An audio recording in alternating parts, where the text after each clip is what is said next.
Hi friends, சொரக்காய் juice போடலாமா? அதற்கு தேவையான பொருள்: சொரக்காய் சிறிதளவு, புதினா, இஞ்சி சிறிதளவு, மிளகு சிறிதளவு, சீரகம் சிறிதளவு,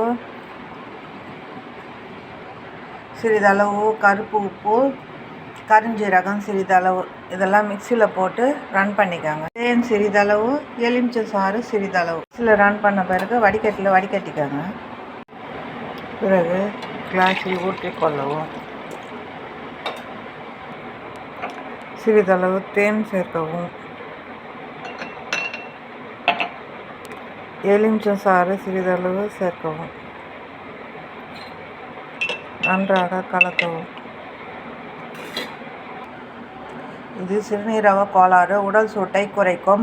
சுரைக்காயில் வைட்டமின் பி, சி சத்துக்கள் கொண்டுள்ளது. நீர்ச்சத்து, இரும்புச்சத்து, தாது உப்பு, பாஸ்பரஸ், புரதம், கார்போஹைட்ரேட் போன்ற சத்துக்கள் உள்ளது. அஜீரண கோளாறு உள்ளவர்கள் சுரைக்காயை சாப்பிடலாம்.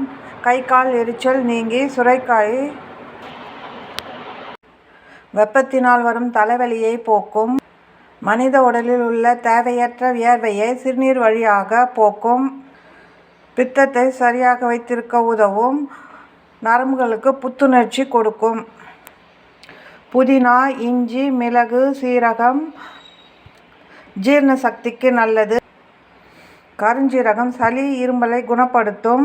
சிறுநீரக கற்களை குணப்படுத்தும். தோல் மற்றும் முடியை ஆரோக்கியமாக வைத்திருக்க உதவும்.